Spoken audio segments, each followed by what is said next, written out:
Hi అండి, అందరికీ నమస్కారం అండి. ఫ్రెండ్స్, ఇప్పుడు అందిన వార్త. ఇక పెన్షనర్లందరికీ శుభవార్త. కేంద్రం సంచలన నిర్ణయం అంటూ అప్డేట్ అయితే వచ్చిందండి. అయితే ఇందుకు సంబంధించిన పూర్తి వివరాలు అయితే మన వీడియోలో తెలుసుకుందామండి. వీడియో మాత్రం ఎక్కడా స్కిప్ చేయకుండా చూడండి ఫ్రెండ్స్. అప్పుడే మనకి పూర్తి సమాచారం అయితే తెలుస్తుంది. ఇక లేట్ చేయకుండా వివరాల్లోకి వెళ్ళిపోదాము.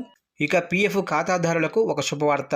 ఈపీఎఫ్ఓ ఆటో సెటిల్మెంట్ పరిమితిని పెంచింది. ఇది 1 లక్ష నుంచి 5 లక్షలకు పెరిగింది. దీనివలన చాలామందికి త్వరగా డబ్బులు అందుతాయి. అత్యవసర పరిస్థితుల్లో డబ్బులు తీసుకోవటానికి ఇది ఉపయోగపడుతుంది. కేంద్ర కార్మిక శాఖ మంత్రి మన్సుఖ్ మాండవీయ ఈ విషయాన్ని మంగళవారం చెప్పారు.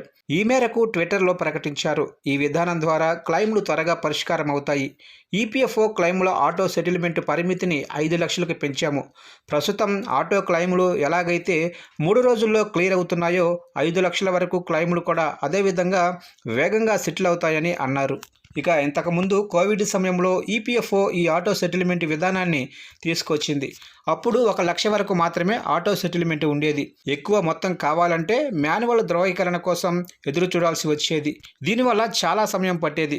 ఇప్పుడు 5 లక్షల వరకు ఆటోమేటిక్గా డబ్బులైతే వస్తాయి.